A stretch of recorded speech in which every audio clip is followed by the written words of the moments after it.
What's going on, folks? Welcome to 34 Questions. Today I have a very special guest. Alsidneio's in the building. How you doing, Als? Oh, I'm all right. Just living, man. For sure. Once again, this is 34 Questions. I'm your host, 34. For those who aren't familiar with the show, quick rundown is that we do some intro questions just to set the tone. I got a little Icebreaker Spelling Bee thing. If you're down for that, Al, feel free not to. Yeah, it's all good. And Third grade Spelling Bee champ. I got you. I mean, I like it when people got confidence, man. Sometimes people come on, they're like, "Oh man, I'm not good at spelling," and I'm like, ah. But yeah, after that, we get into the main portion of the interview where you get to choose numbers between 1 and 34, and we kind of flow with the conversation that way, and then we wrap it all up with a few closing questions. Sound good to you, Al? Yep, sound good. All right, man. My very first question for you is, how have you been? It's been more than a decade since we last man, spoken. I think the man. last time we saw each other in person, we were. I don't even think we were out of high school. Yeah, I remember we were rapping. Yeah, we were rapping. Yeah. I think that was at my house in El Cerrito. But yeah. El Cerrito. Yep. Yeah, man. But yeah, man. I mean, life has happened. That was what, 2008, 2007, 2008. Yeah. Where'd you go after high school? Did you stay in the Bay for school or? No, I left. I always knew I wanted to leave. I went to Morehouse College in Atlanta, Georgia. Oh, for sure. And then I did my applied physics there. And then I went up to upstate New York at a school called Rensselaer Polytechnic Institute and got my electrical engineering degree. For sure. And you said you were now where? You were back on the west? I'm back on the West Coast. I'm in Washington State. I'm about 20 minutes south of Seattle. And yeah, just living, working, wife and kids, house. I still got the student debt, so almost there for the American dream. Oh, I know, man. I feel like I've been drowning in that debt for a long time, but almost getting out there. Yeah, man, I have a morbid view on that student debt. Like I'm prepared to die with this stuff, man. Like I don't know how I'm gonna get rid of it. I've been paying; it ain't been going down. I feel you. I mean, is it true like that? That's one of the debts that will get passed on to your kids. Like not too many debts have that. No. Oh, that's not true. You can't discharge it through bankruptcy, but it does not get passed down. Got you. Whew. All right. Well, yeah. Then it doesn't seem so bad. Not closing it out. I'm just trying to look out for my kids. You feel me? But yeah. My second question for you is what would you like your descendants to know about you? I'm sure you're kind of familiar with how I frame it. If you could reach out forward, what would you like them to know about you? I would like to know that I tried very hard from where I started to ensure a better life for them. So just setting up infrastructure, whether it be financial infrastructure, and that's always men's first thing they go to. So like the financial gift forward behavior infrastructure. So I got 2 boys, 7 and 4, and I'm always trying to model behavior for them. And I hope they take that, not only behavior, but the way to think, just being a very like bar to aspire to. So like I did all of that, and I hope my descendants don't take that for granted, because that's what they grew up in versus something they had to learn. And pass that forward. But ultimately, I tried my hardest to provide the best, not only for my kids, my grandkids, and all of their children thereafter. For sure, man. I mean, your work speaks for itself. You know, you're out doing what you're doing, and honestly, not everybody's doing that. So mad respect.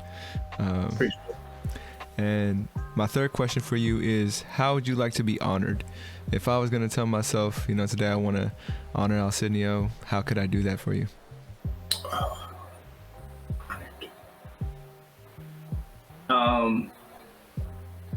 Are we allowed? What? Is what's the rating? No. I mean, be yourself, man. That's don't censor yourself. Yeah, don't feel like you gotta hold back. Yeah. I like to be honored through like acts of service. So, you know, I'm not used to receiving gifts, so it's just like, hey, man, hey. Here go, I like marijuana a lot. So, hey man, here go this. Not only that, we're gonna take your car to get washed. Not only that, we about to take you to the strip club. Not only that, this is me. This is 31-year-old me. It may change in a few years, but this is me now. Like, we gonna take you to the strip club. We're gonna show you a good time. You ain't gotta worry about nothing. You just go with the flow. And thank you for being who you are. Right. So like them knowing what I like in order to gift it. And yeah. I got you. Cause man, being in control all the time is hard. Just those mental faculties always being in use. Mm-hmm. Right. Yeah. Just wear you down. I often think about like you know how they say if you want to, it's better to do something right the first time, right? Yeah. But then people never really think about how hard it is to do everything you got to do right the first time, right? Think about a hard day. I'm sorry, I couldn't do your show, but think about a hard day. Man, your day was just rough, and you did everything you're supposed to do, and now comes dinner. You eat. And what's the next right thing to do? Wash the dishes. But you tired. You tired, man. Yeah, and it's so simple, but there it is.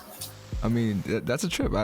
Thank you for sharing. I never thought about that question that way.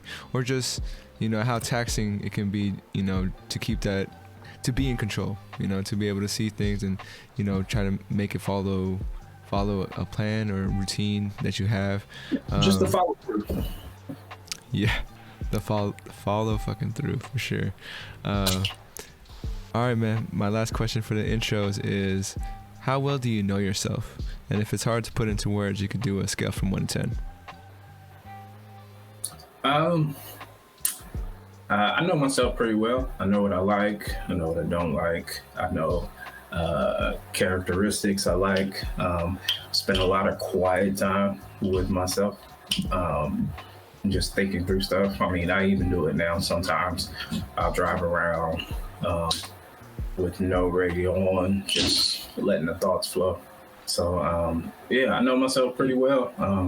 9 out of 10. I'm pretty sure there's something in there I ain't figured out yet, you know? No, I got you, man. I got you. I mean, as every year goes by, I feel like I get to know myself a little bit better. And this year in particular, I've definitely like finally grasped the concept of knowing creating those hard lines for myself, like things I'm willing to get into and things I just really have no interest in getting into. Yeah, so it's definitely interesting how you learn about yourself as you get older. Yeah, it's always in relation to other people, right? Always. Damn, you're right. We're not an island, right? You gotta. Sometimes you learn through experience. Sometimes you learn through watching other people. Right? Yeah, man. Yeah. All right. So we made it to the Icebreaker Spelling Bee portion. And if you do get it right, you will be invited back on for the Spelling Bee episode where you go up against other guests that have gotten the word right as well. That's down the line, and if you're available, that's the hardest part is to get everybody on the same schedule. But yeah, just letting you know, no pressure. But let me know when you're ready. Let's do it. All right, man. So you since you mentioned you've seen a couple episodes, let me know if you've heard this word before and heard it spelled on the show before. Liaison. Oh, I didn't hear it said. However, I know how to spell it because at Boeing they spelled it wrong. Gotcha. All right, go for it. Well, they pronounced it wrong. Now I'm scared to say it. Liason. Ooh, man, there's actually a missing letter right in the middle. Now I feel bad. Like, did Boeing get it wrong? Did I get it wrong? Like,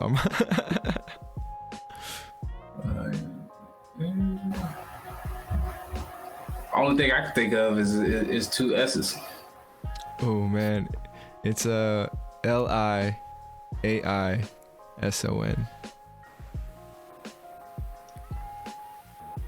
I know. Oh, you can fact check me. I'll Boeing take. spelled it wrong. They call it liaison. And like spelled it like that on paper. So like liaison. Okay. That's hilarious. What? Yeah. Well, I think the professional world is wrong on this one. Yeah. I mean, hey, I just simple Google search will do. But you know, maybe someone was afraid to tell whoever they were working for that they were wrong, and it just got on there. But that is very possible. Yeah, you know. All right, man. We made it to the main portion of the interview. Go ahead and choose a number between 1 and 34. Let me get 17. 17. What makes you excited for the future? I am very pessimistic. That is a hard question.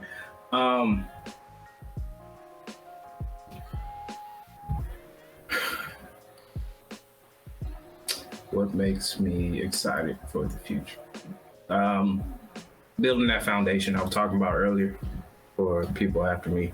Also being a good influence to others, right? So my circle of influence, my friends, people that I can help out, just being a resource, right? So for me, that means building up my skill set and my knowledge base and my experience base to be able to be their resource for people, right? And then two, making sure that, you know, I'm always attentive to the needs of my people, right? So my friend. So if I call you a friend, like you like family, like you are the inner circle. Don't ever question it. I call my friends and I don't even say hi. Hey, what you doing? I got you. Right? Yeah. Yeah, man. Just the growth part, right, of life. Growing, not only being benefit to myself and my family, but to others. I was actually talking to my wife about this slightly, just how any child that's in my vicinity, right, I'm watching, like they are in care of, right? Gotcha. And like I can only do that because of my past experience and the fact that like you know, I have the forethought to like let kids know, hey, this is what you should be doing, this is what you shouldn't be doing. And for some reason they listen. I don't have to scream, yeah. But yeah, so just I look forward to being a benefit to others. That's dope, man. For sure. Go ahead and throw me another number. 22. What is something you feel like you've taken control of? Because, you know, there's a lot of things out there we're not in control of. What's that one thing for you? Hold on one second. All good. What do you read? My laptop. And my glasses.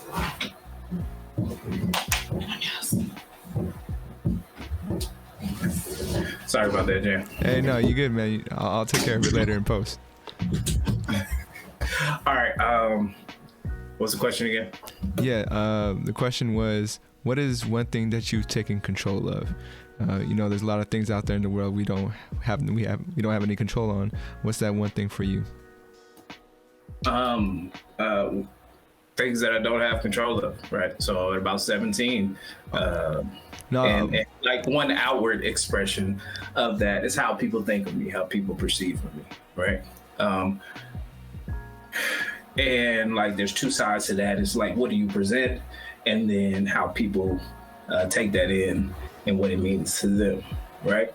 So I'm always trying to present the best version of myself, the most integrous. Is that a word? I don't know. I have to check later. The part of me that has the most integrity to people, right? And so like that's not always, people don't always get that, right? And so people perceive it in different ways.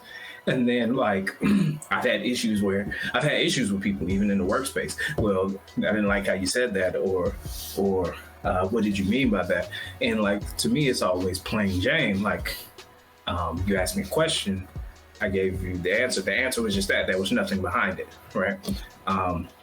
So like, but yeah, controlling how people perceive things. Like I've let go of that. At 17, I knew I needed to let go of that. Like, not everybody's going to like you. Not everybody's going to think you're funny. Not everybody's going to think you're cute. Not everybody's going to like think your particular skill set is valuable, right? And there's nothing, and even though it is, right, and you've had success with it, it's not always going to be to everybody. And so, like, trying to please everybody, trying to get everybody to like you is futile. That doesn't mean don't be a good person or don't try to be a friendly person, but just when you see it is what it is, right? Yeah. So just not trying to control everybody's perception about me, right? And so like to further that, so like I talk about this with my wife all the time too, because her public image is very important to her, right? To me, I don't care. Like I tell her all the time, I have no shame, right? I am who I am, right? I have no shame. If I said it, right, I'll probably stand on it, and I'm slow to speak because of that, right? If I said it then, I'll probably say it again. I have no shame, right? And so, like, even especially in the work environment, like corporate work environment, there's this game you have to play, right?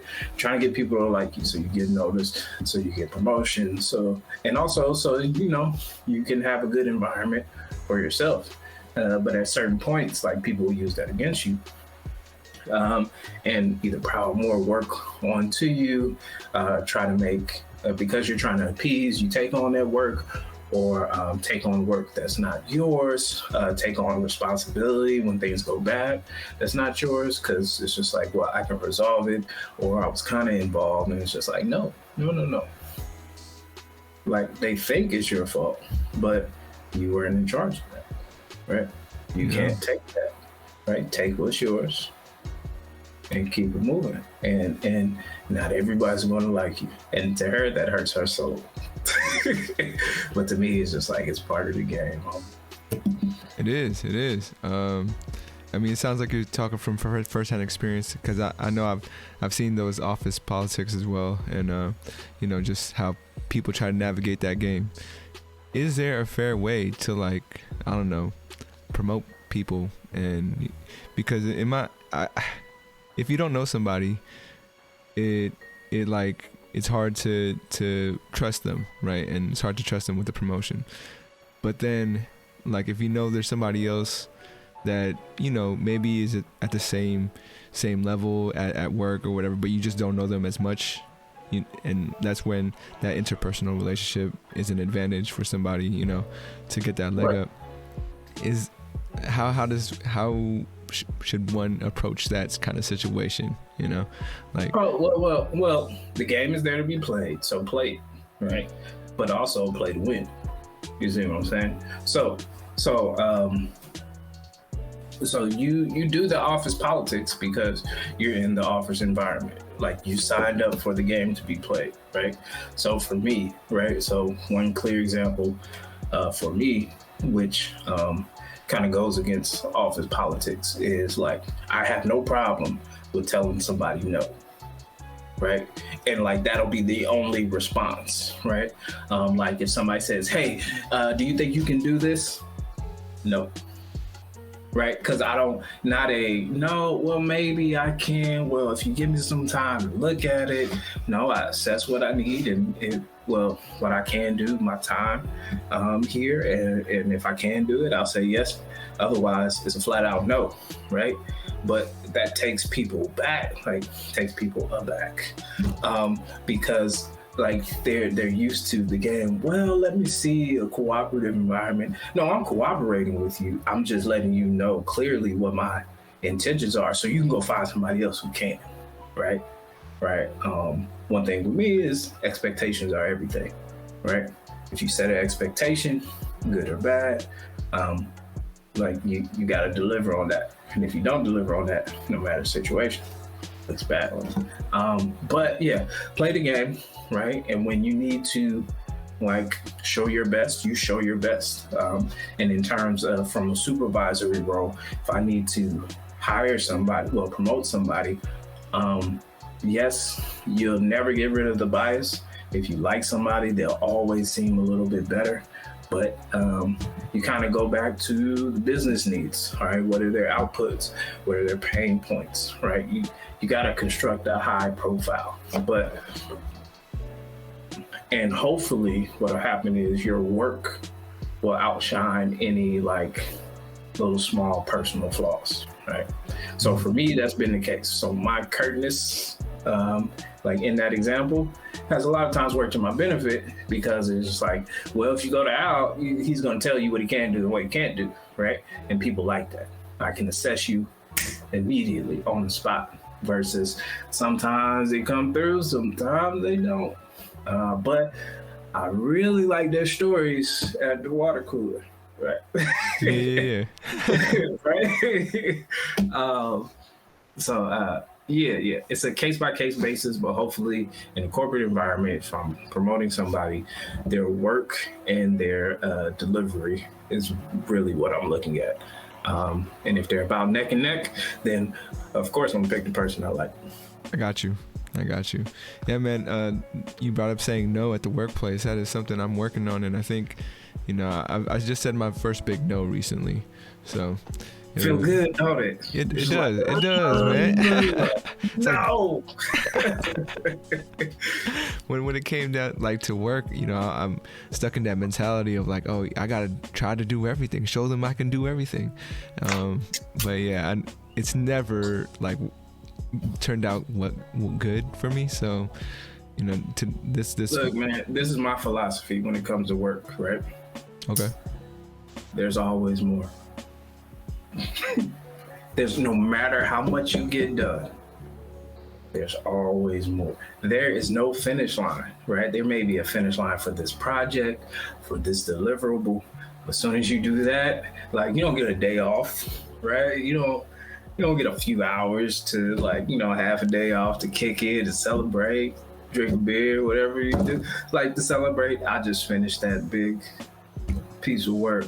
Nah. Well, here's this. Go ahead and start on that, right?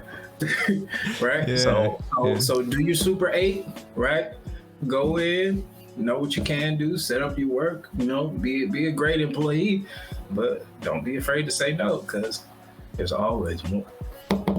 You're right. I like that term, Super 8. I'm gonna keep that in mind every time I clock in. But yeah, man.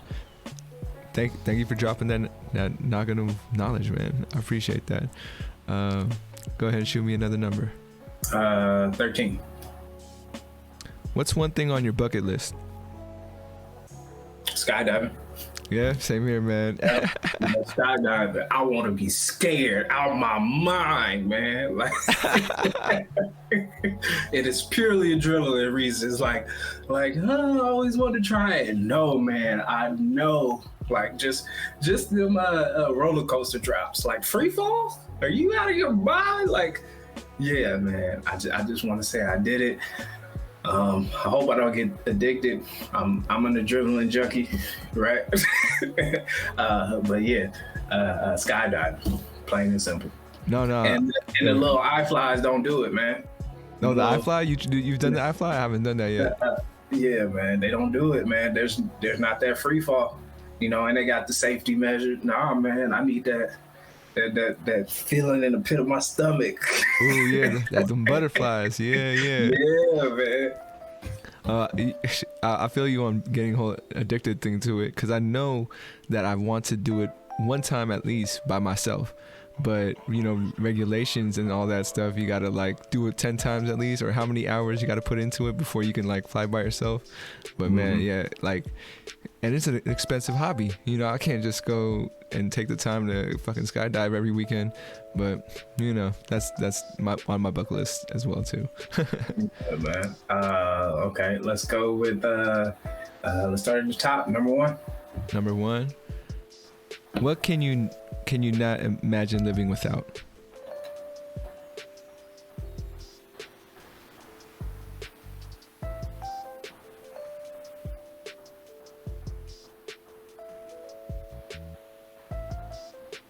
Electricity.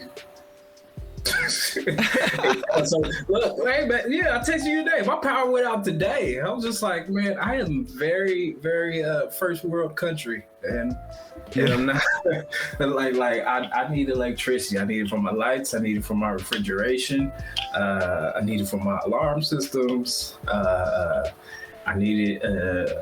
I'm an IG addict, so I needed to scroll, man. I need. Yeah. Yeah, man. And I need my. I mean, people don't realize how like integral electricity is. Like when they say we live on a grid, we really do, right? And so like I paused there and I was just like, yeah, I can go a few days, a few months without electricity, but after that, I'm gonna start trying to build my own generator. Like I'm gonna get some copper wire, throw that thing on something. Yeah. I'm a pedal to get this generator. And look, some solar cells, something, man. I mean, that's funny. Yeah.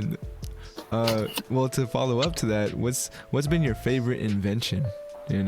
Maybe something that didn't exist like before our lifetimes, but it just came out during our lifetimes, and you're like, oh shit, this is a game changer, or it's your favorite invention.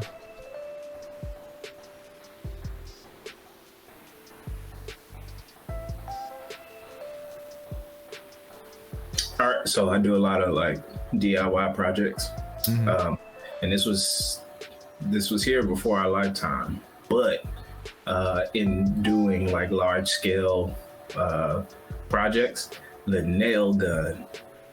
And it's a weird one, but look, like, let me tell you, like going from nailing in with hands to just hooking up I need my electricity to do this, but hooking up the pressurizer, right? And just doop, doop, doop down the line, man. Like it will change your outlook on like, oh, I see why people do this for a job. Like this is not hard work. You can get, depending on the size of the job, you can get to 2-3 jobs in a day and make $3,000, right? Word. It's like that. Yeah, I've never used a nail gun. Like, so I know how tiring doing this gets. But... Yeah, man.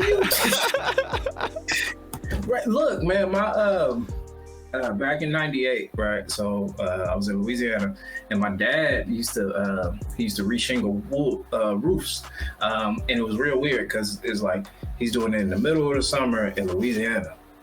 It is sweltering, sir, but got to make his money, right? So he's doing that, and I used to just see him all day, right? And at the end of the day, he'd just be spit, and I'd just be like, man, that looked like a lot of work. Even at 8 years old, like that's a lot of work. Yeah. And then like I had to replace a section of the fence, right? And then like I'm sitting there, I'm just like, imagine if I had to do this whole roof, I would die. Do you understand? I see why people pay people to come do this. But then before I finished the fence, the neighbor came with their nail gun, and then it was doop doop doop doop doop doop, and a whole day project turned into an hour 30. Yeah, right? yeah. Proper Yeah. tools, man. That nail gun is it. You got? I don't even need one right now, but I feel like I just should just have one just in case. Look, man. When you get your own house, you're gonna realize like this stuff breaks, and I don't want to pay a professional $200 to come out and then just tell me what's wrong, and then I gotta pay for the fix of what's wrong. Let me get these tools, because a lot of it is easy. Let me get these proper tools, watch these videos, read these books, and then do it myself. I gotta do deck railing over the summer and put in a retaining wall. Sounds like a lot. Well, it's a lot of work, but doing it is easy, right? It just Gotcha. takes a little bit of time, a little bit of patience. I feel that. I had a follow-up question, but it's a fleeting thought. My bad. Go ahead and throw me another number. Let's go 3. My favorite number.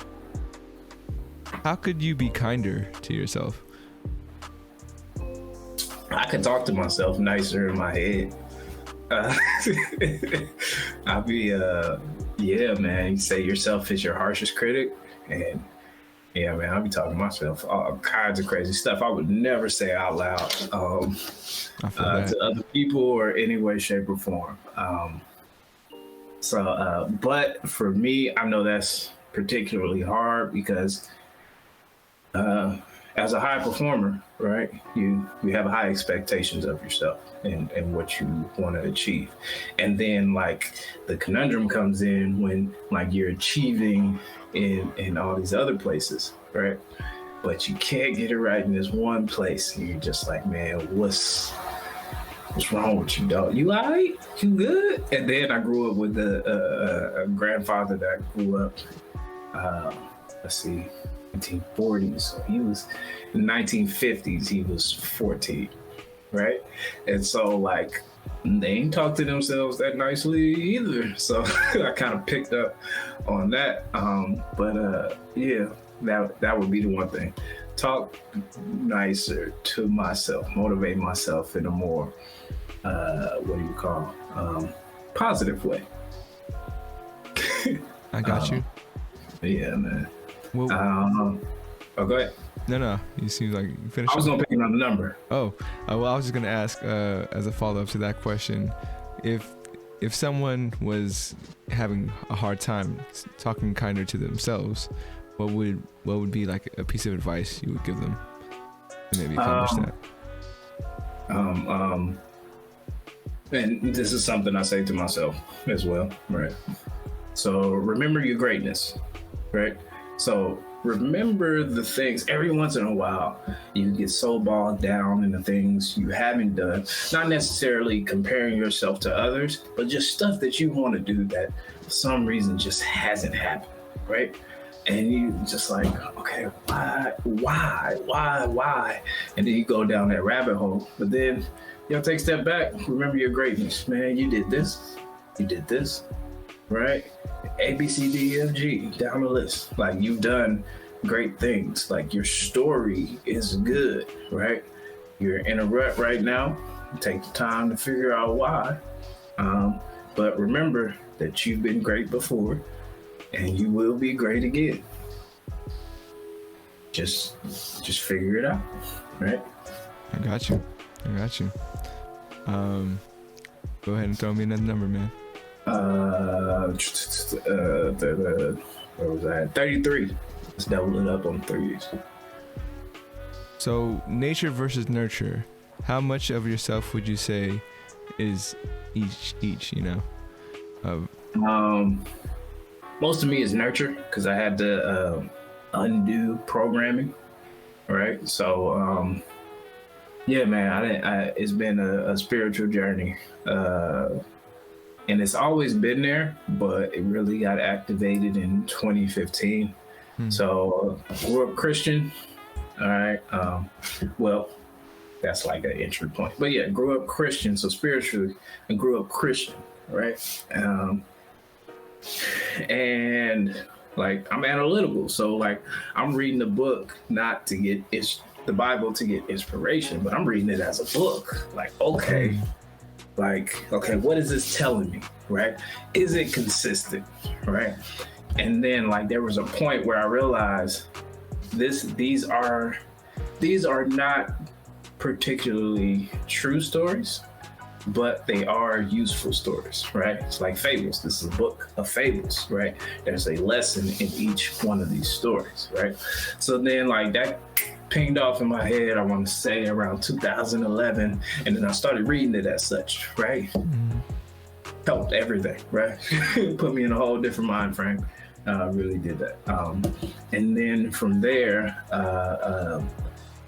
undoing, when I met my wife, when we started dating, like undoing what I had learned, what family was all about, and how like you're supposed to interact with friends, right? So just the interpersonal skills. This is what family is supposed to do for you. This is how friends are supposed to treat you, right? If somebody says they're your friend, then like, yeah, these are the interactions that you can have. Understanding that like everybody ain't gonna make it, right? And I put it like this, and this is even regarding my own family members, right? My siblings, right? Got a lot of siblings, but regarding my own siblings, like for years I tried to do stuff with them, and they just wouldn't budge, right? And so I always got to make stuff make sense. So like it's just kind of just like, well, every object in the sky is not a star, but they all have their place in the cosmos, right? Gotcha. So like recognize who they are, where they're supposed to be, and then work with them from there, right? So just relearning, rewiring how things are supposed to be. So my family dynamic was so messed up. Okay, now let me apply that in other places. So from there, just started reading. I went down the whole like Kemet, Egyptology, like roadblock. I read the Quran. I read the what's the Jewish Bible? The Tanakh. I read the Kabbalion, and like I kind of settled in this space where I realized these religious texts are based on the same things.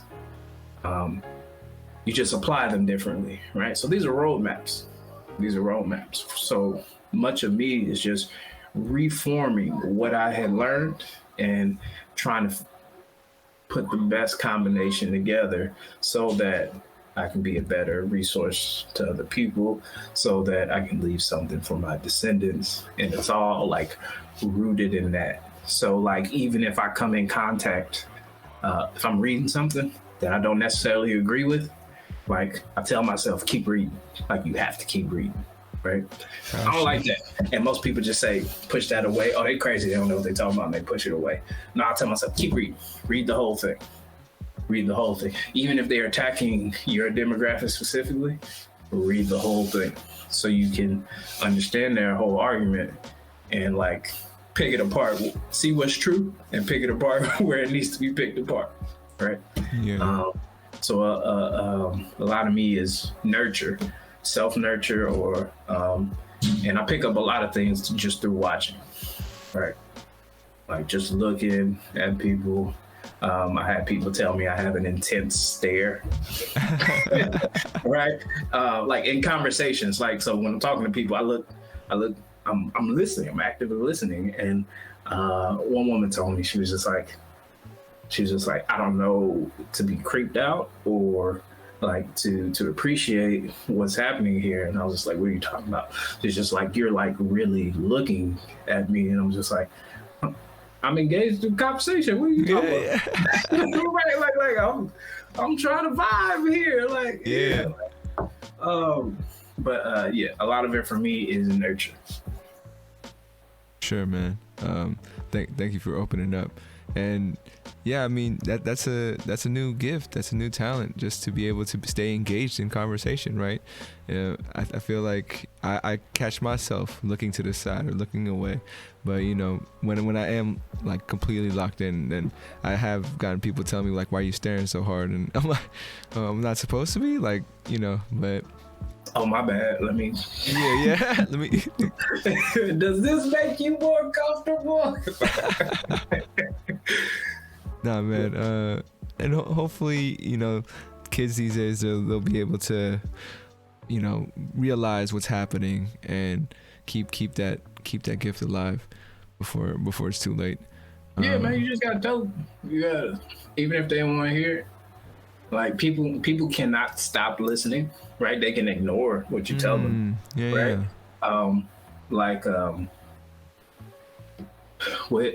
So my wife's mom and me are pretty much the same person characteristically, right? For sure.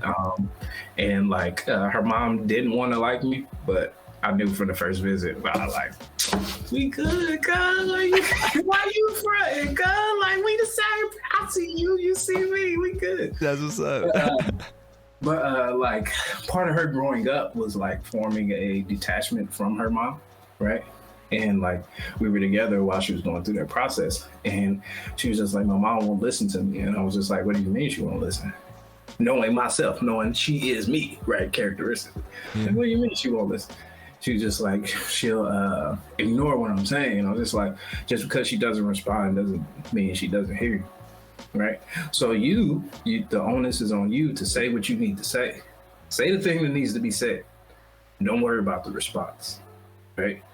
If you say it and it's correct and it's in truth and it has some grounding, right, then there's nothing to be refuted, right? And if there was a refutation point, you would hear it. But the fact that you hear silence is golden. Like, it hit. Just take that as a win, right? But you still say what needs to be said. She gonna hear it. She gonna think on it, and then eventually she gonna come back to it, either in a comment or talk to you, have a serious conversation about it. I mean, I'm sure that was super valuable insight for your lady, and fortunate for you to have like such a, I guess, that vibe, similar vibe as her mom in that situation. But damn, I feel that. Sorry, I was thinking about this question that popped up earlier as well, and it had to do with you had done the act of reading the different books of different what would you call them? Religious faiths. Religious faiths. Spiritual texts. Yeah. Is there a way or a possibility for everyone to kind of get on the same page, or were the stories too different? Were they just presented in like way different ways, or Well, see, what you have to do is, right, you have to first you have to get the understanding that all of this is not historical, right? It is not fact, right? But it's still valuable, right?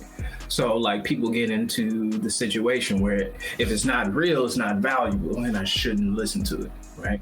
But we still tell fairy tales to our children and stories and tell you about moral character and all that, right? So just because it's not historically fact doesn't make it not valuable, right? Mm-hmm. So getting somebody to say, okay, I agree with you on that, right? So then you walk them down this path. Okay, if these are not historical facts, and then you start getting into the three different books, the Bible is Abrahamic faith, Quran is Abrahamic faith, the Torah is an Abrahamic faith. So these are pretty much the same story, right? Gotcha. Monotheistic, right? So then like, you're gonna get the same story but different versions. So those three are easy, and this is why people float between them very easily, right? Because their grounding is the same, right? But then you start getting, if you read something like the Kabbalion, and you get into a concept like all is mind, like everything, what they're really getting at is manifestation. Everything is a thought in somebody's head before it's ever brought to fruition, right? So that saying in the Bible, there's nothing new under the sun, right? The sun was a thought in somebody's head before it came to fruition, right?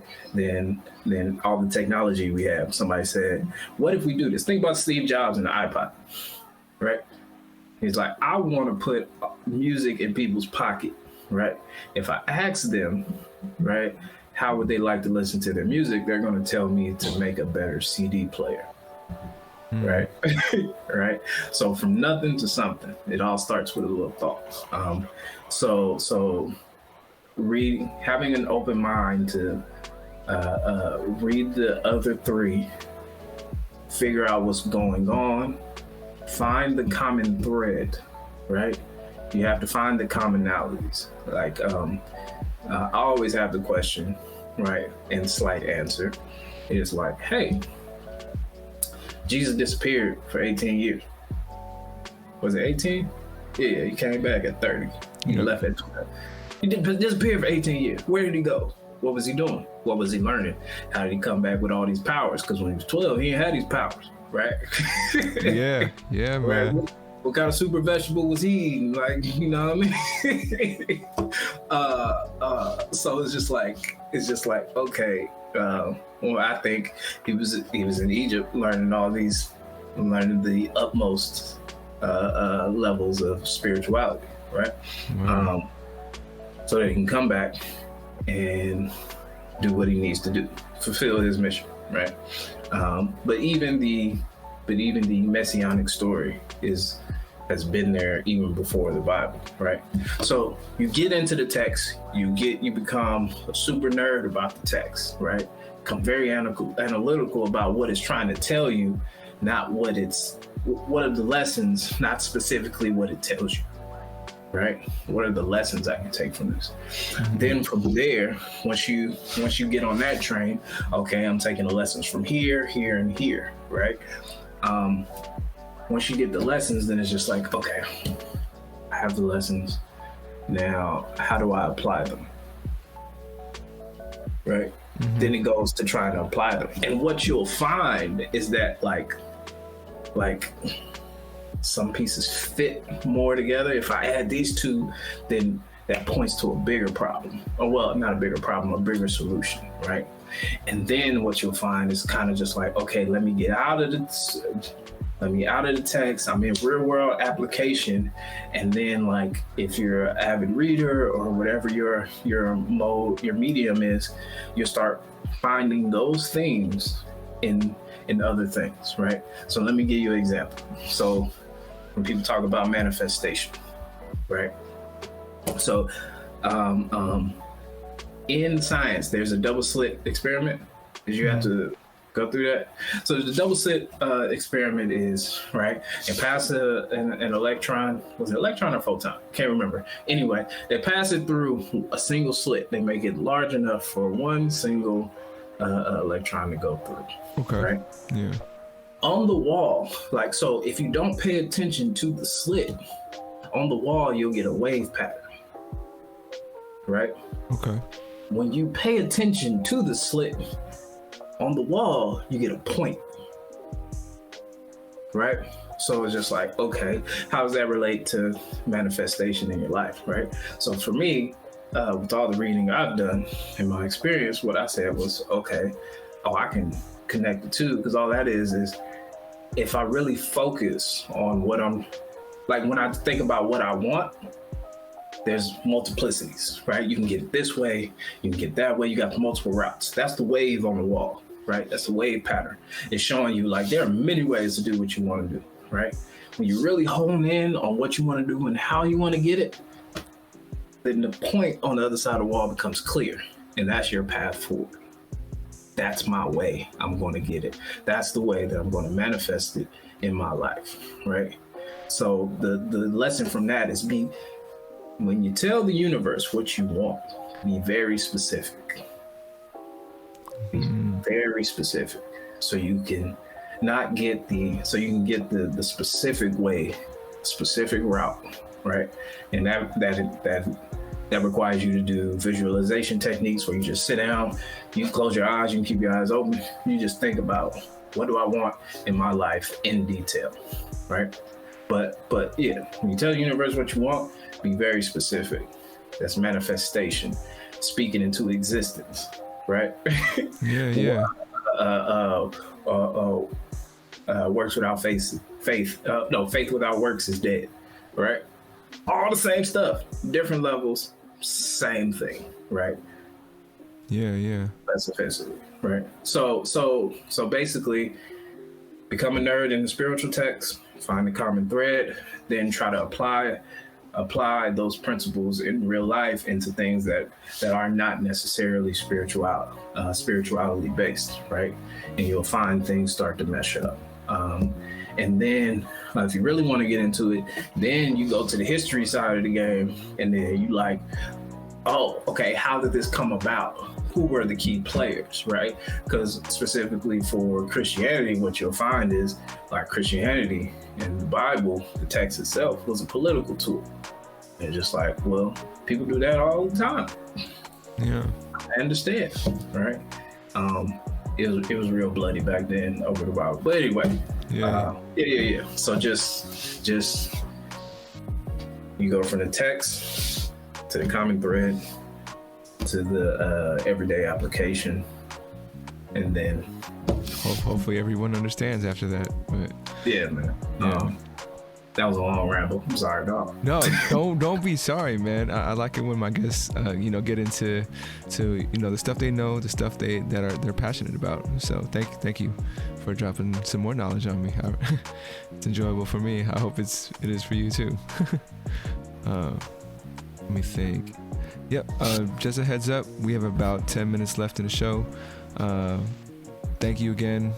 You heard me say it many times, and just because I really am grateful for your time and the energy you've brought to the podcast, and being open to answering all the questions, man. Yeah, man, no problem. So we've reached the concluding portion where I only got a few more questions for you. Okay. I've been trying to find a way to connect my guests. I don't know if you ever got to that portion of some of the episodes, but basically my previous guest has a question for you. And he was trying to tell me not to present it in a way where it's not like, too aggressive, because the question is, who do you think you are? Like, if you're going to describe that, it's not an aggressive tone, but who do you think you are? Yeah, I understand. To come on this show and tell people all this stuff. The vain side of me will say, bitch, I'm the shit. Right? I got you. The astute side of me says, I'm just a person on a journey to be the best person that I can be, right? And I think I've said it multiple times in this interview, taking in information, seeing what fits, seeing what's the best, and trying to apply it in my life, right? So that I can have as much of a faultless foundation as possible. I am Alsidneio Bell the first, and I'm one of the realest motherfuckers you'll ever meet, because I know who I am. I know a lot about a whole bunch of stuff. I'm a great learner. I'm fair, and I have integrity. And even in the things like situations where it'll make it hard on me, right? Still having that integrity. And to this day, that is a characteristic that has kept me out of trouble and has allowed me to become inspiration to people. People tell me, I've had a few people like on Facebook, Instagram, and in real life, like, man, you are an inspiration. And I was just like, man, I don't even feel like an adult. Yeah, I still be trying to figure out, like, what's for dinner? Like, ain't the adults supposed to know what that is? Like, but yeah, man, I'm just a person trying to be the best that they can be in every way. Gotcha, man. You're doing it. You're doing it. My second question for you is, what would you like to ask the next guest?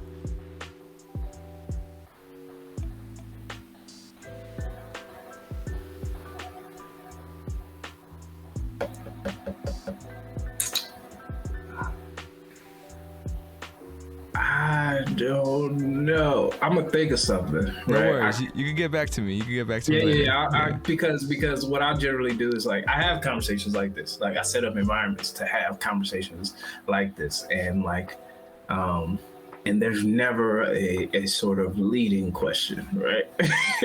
And so Gotcha. like it all depends on the situation, right? All right. Yeah. If I was having, what's the one thing?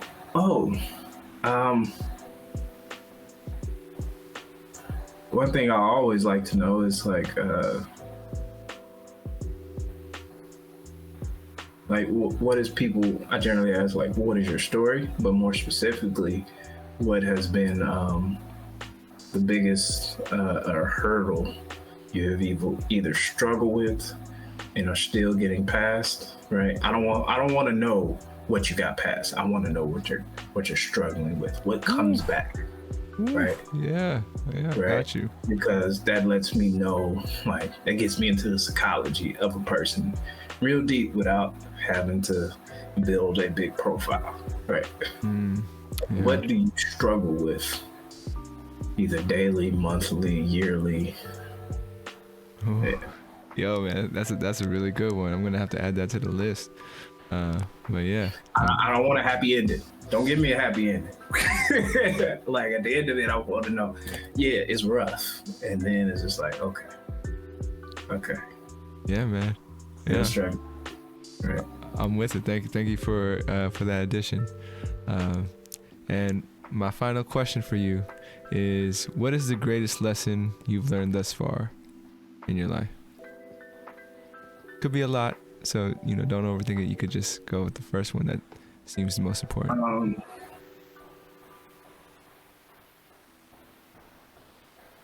The greatest lesson is, if I had to encompass it all, is